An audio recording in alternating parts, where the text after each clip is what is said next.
The commission investigating the Lewiston mass shooting held their first public investigative hearing. For around 6 hours, they questioned Saginaw County Sheriff's Office about their interactions with Robert Card prior to the October 25th mass shooting. We all share a common goal: to understand what happened on October 25th in Lewiston, and to do everything that we can to ensure that nothing like this tragic event ever happens again in our state.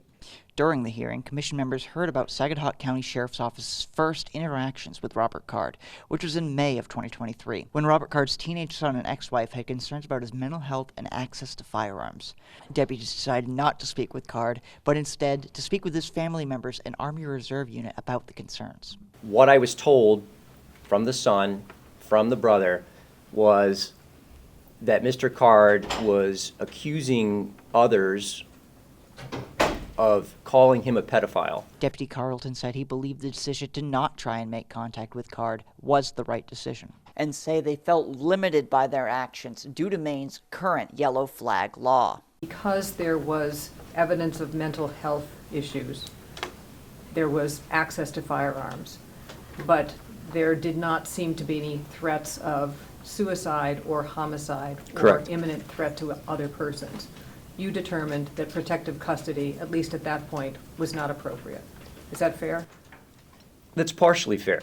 You know, through the lens of May 3rd, I truly believe I took the best course of action to get him on the right path he needed to be on.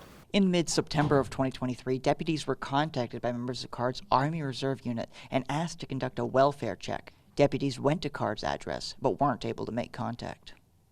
And the way his home set, it's a mobile home.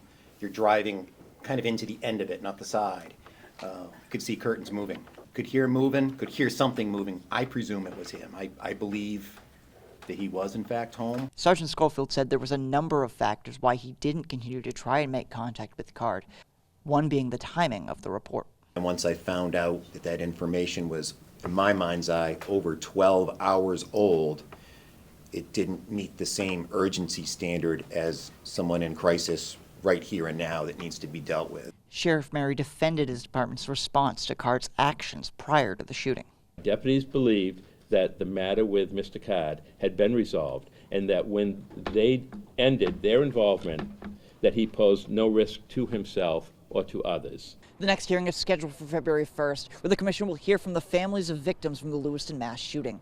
In Augusta, I'm Corey Bouchard for ABC7 and Fox 22 News.